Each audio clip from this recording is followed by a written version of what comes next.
Selamat datang di channel Dunia Wawasan. Apakah Anda sedang bersiap menghadapi seleksi P3K? Jangan khawatir, kami punya solusinya. Dalam video ini, kami akan membahas 10 soal jawaban P3K yang bisa membantu Anda lebih percaya diri saat ujian. Pastikan Anda menonton sampai akhir karena setiap soal dilengkapi dengan pembahasan lengkap untuk memperkuat pemahaman Anda. Yuk, mulai perjalanan Anda menuju kesuksesan sekarang juga.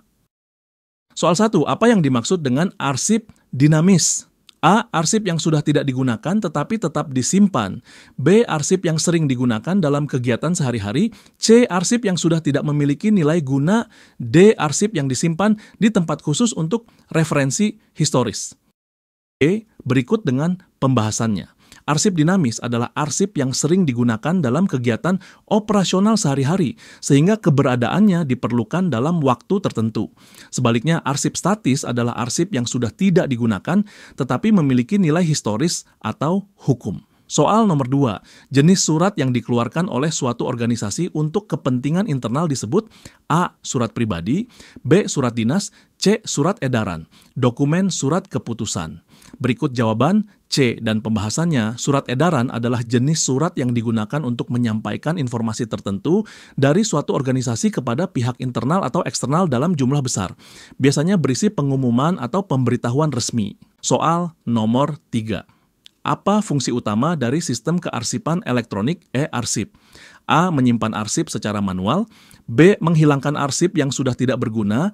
C. Mempermudah pencarian, pengelolaan, dan penyimpanan arsip. D. Membuat salinan fisik arsip yang penting. Jawaban C.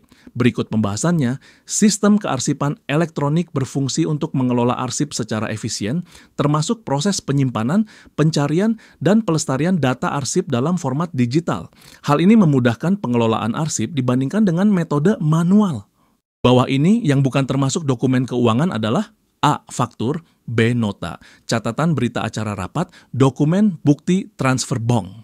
Jawabannya C. Berikut pembahasannya. Dokumen keuangan adalah dokumen yang berkaitan dengan transaksi keuangan, seperti faktur, nota, dan bukti transfer bank.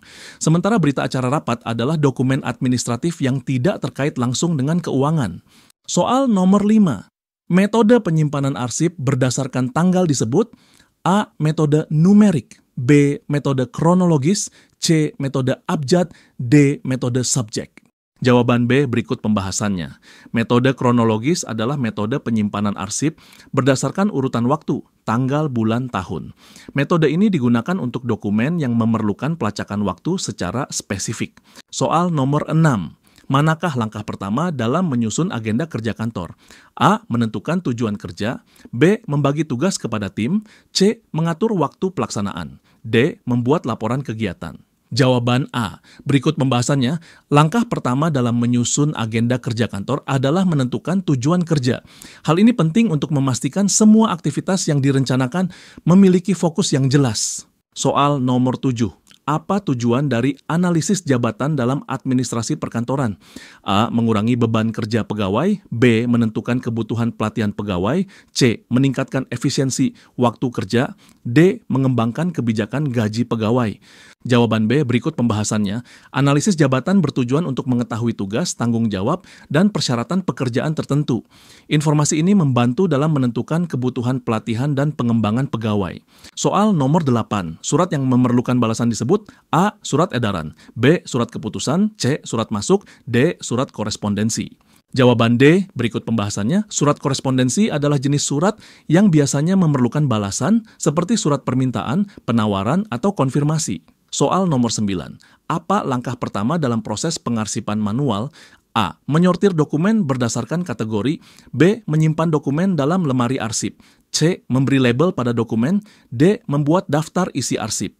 Jawaban A. Berikut pembahasannya.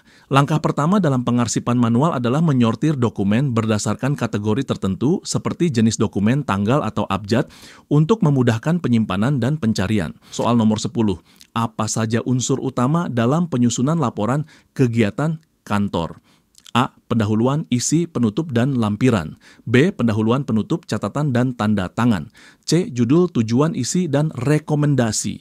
D. Penutup, tanda tangan, isi, dan pengantar. Jawaban A. Berikut pembahasannya. Laporan kegiatan kantor harus memiliki unsur-unsur pendahuluan, pengenalan, isi, rincian kegiatan, penutup, kesimpulan, dan rekomendasi, serta lampiran jika diperlukan.